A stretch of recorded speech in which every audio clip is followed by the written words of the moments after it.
Hello, this is Tom Huntington. Today we're here to talk about run remote command that some customers have been using for years to run processes over on Windows systems.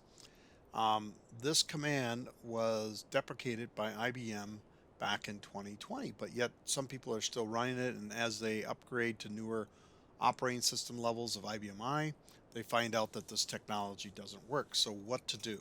All right.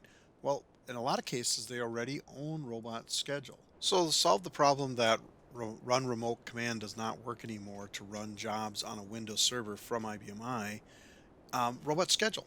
Robot Schedule for years has had a component called Robot Schedule Enterprise. It's just built into the GUI, and we'll see things like jobs by agent, so we can see our servers that we can talk to. Could be Windows, Unix, Linux, actually, not just Windows. Down below, we have agents that we define and we load on each system. So I have on my Windows desktop, in this case, I have a agent that I've installed. It will receive commands. So the authentication, it runs as a service, it runs as a daemon in the background. So these agents are defined, and then some of the things that we can do is we can set up event monitors. So I happen to have an event monitor right here.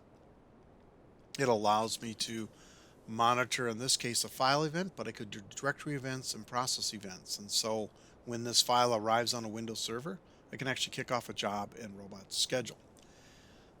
So what we can do then is we can have Robot Schedule jobs that actually run Windows or Unix process properties. So what I'm doing is I'm going into my job called Robot Email, and we'll see that it has a agent server defined to it. It can use all the same scheduling features of Robot Schedule, but when it comes to command lines, now we're doing Windows commands. So we're doing a change directory. We're executing a bat inside of that directory called send message, and then just playing around with reserved command variables, dynamic parameters, showing you how those work. Now, the other aspect of this is that we have security built into this so that you can run as the service that the agent is running on, or you can have specific user accounts that you want to run against.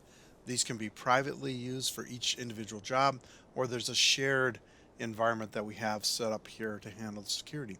So the cool thing is, once this runs, then not only do we um, know when the job runs because we have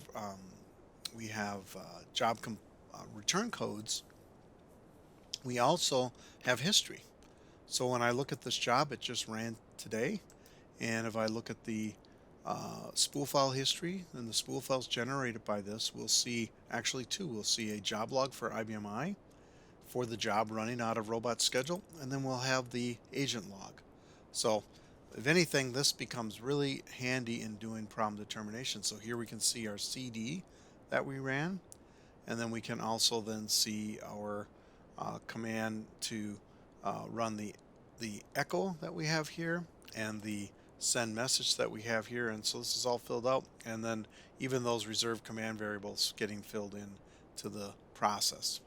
So that's what I have for you today.